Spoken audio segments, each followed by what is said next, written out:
Et nous sommes de retour au plateau pour la suite de cette émission. Nous abordons notre troisième sujet. Nous parlons à présent du Mali et de la sécurité. La Commission de l'Union africaine appelle à une action internationale urgente.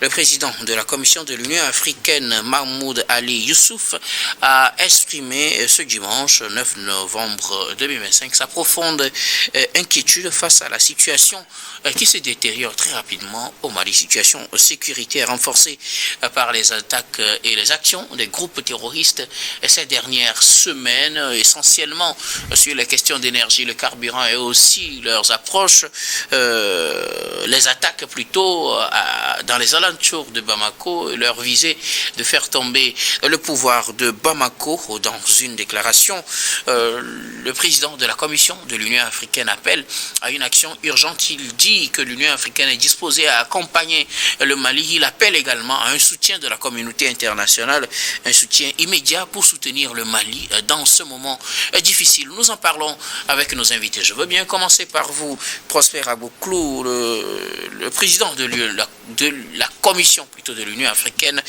monsieur Mahmoud Ali Youssouf, normalement, a appelé à des actions urgentes pour sauver le Mali. Qu'est-ce qu'on peut faire concrètement quand on voit, par exemple, la vision des dirigeants du Mali, quand on voit la situation telle qu'elle se présente, quand on connaît l'histoire avec les différentes missions internationales qui ont été au Mali, que peut-on faire de nouveau pour le Mali?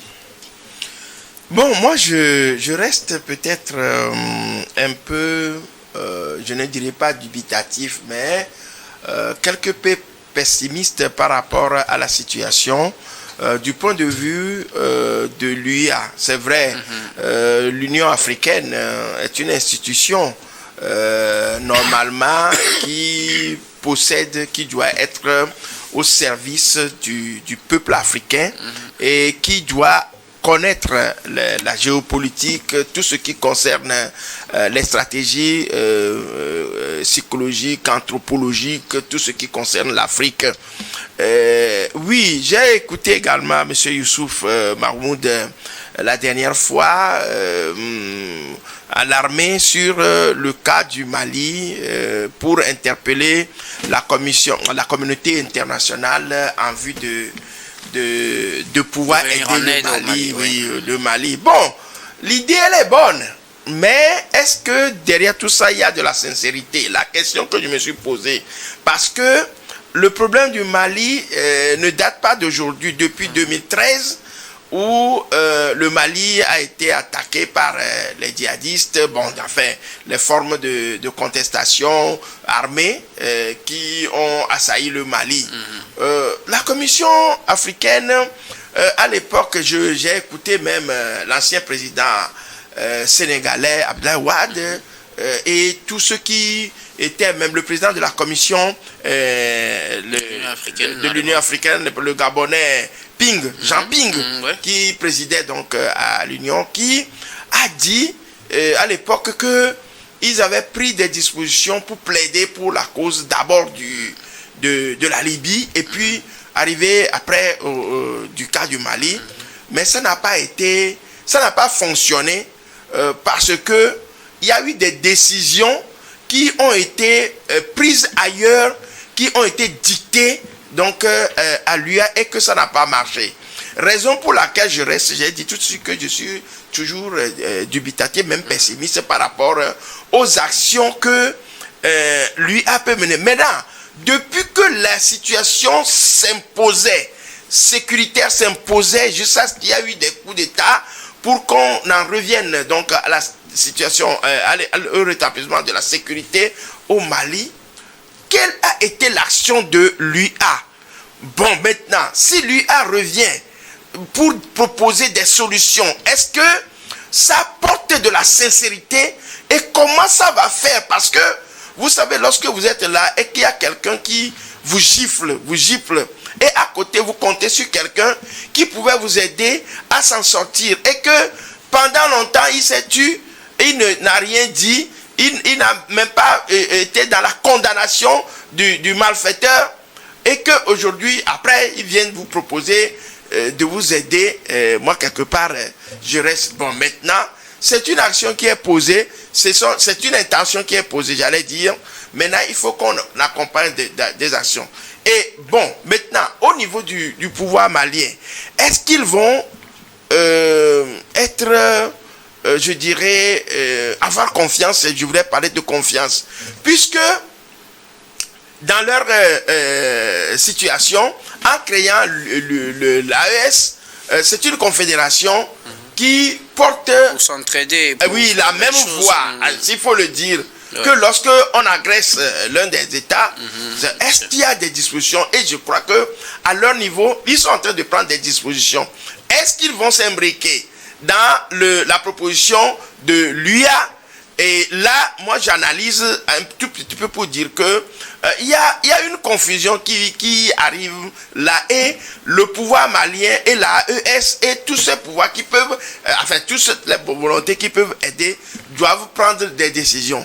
Maintenant, si l'UA est sincère dans sa proposition, comment est-ce que les choses vont se faire? Vont-ils apporter une force d'interposition? Vont-ils commanditer, comme on appelle, des négociations avec les rebelles?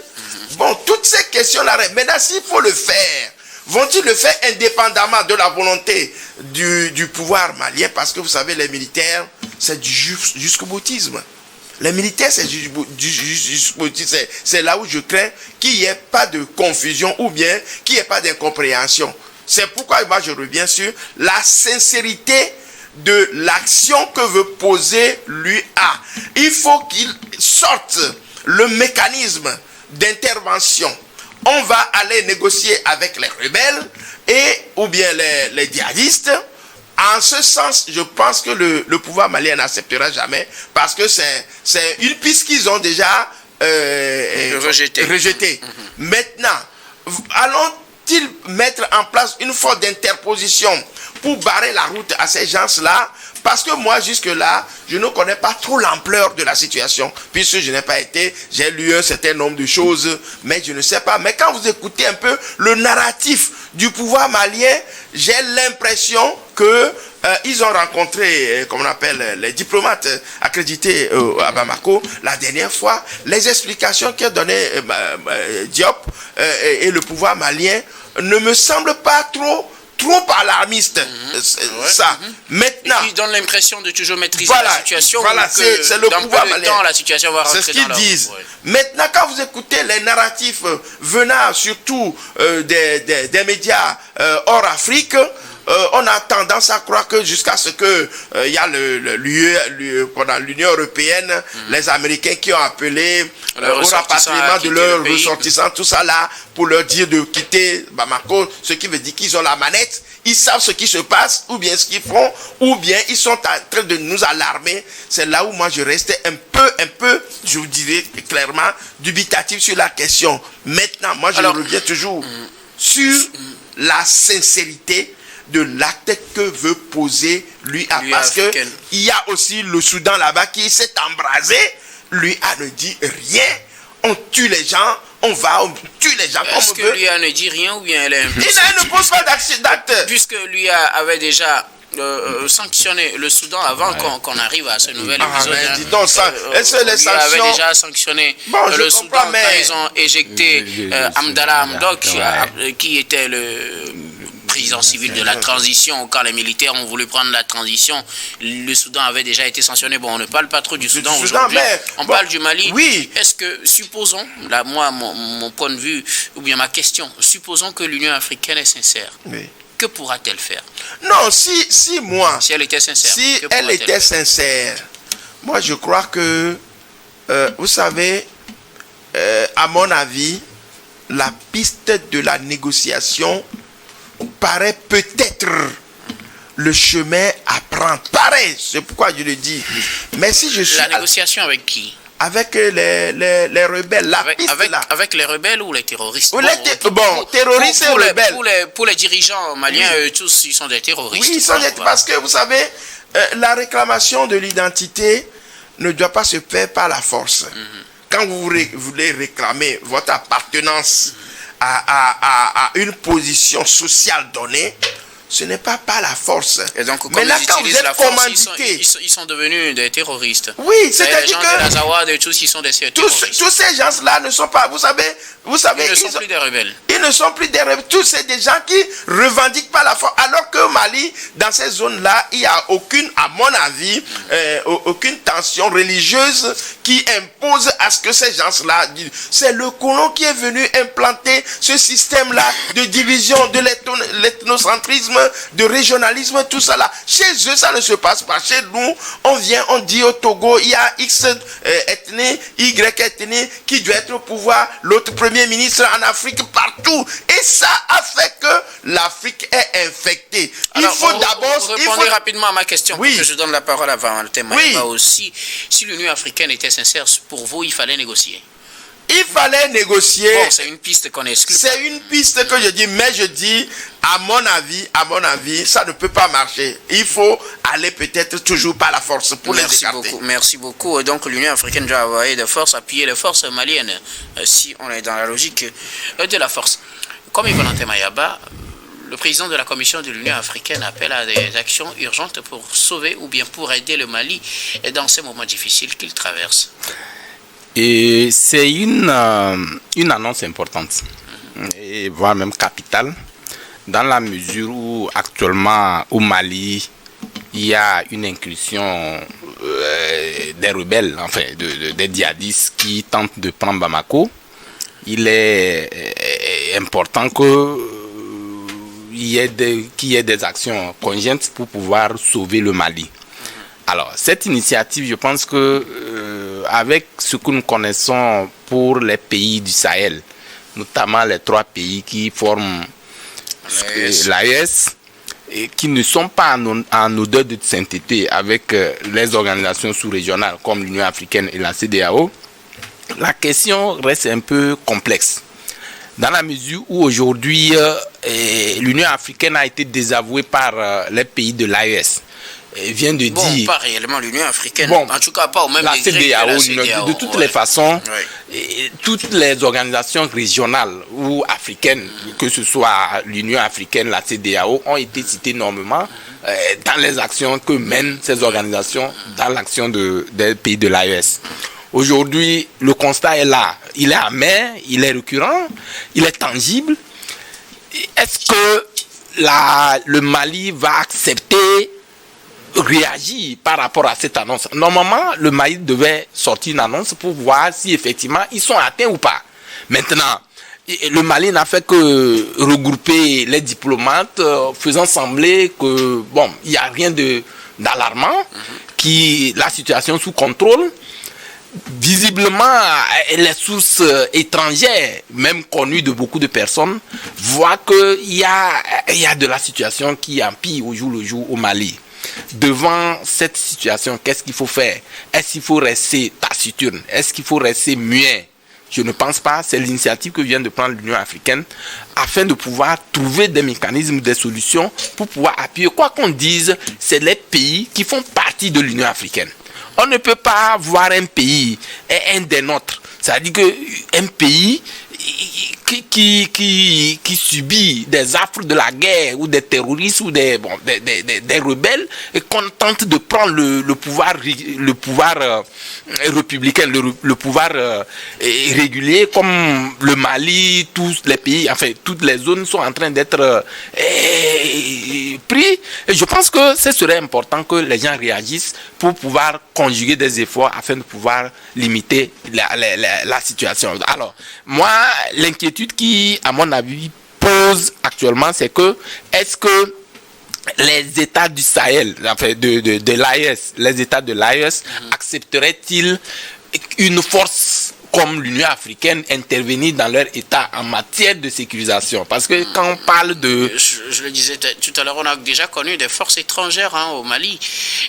On a vu le résultat, le Mali a dû finalement couper ses accords et dire à ses forces de replier bagages. La question que vous posez paraît importante alors. Oui, c'est justement, c'est la grande question parce que depuis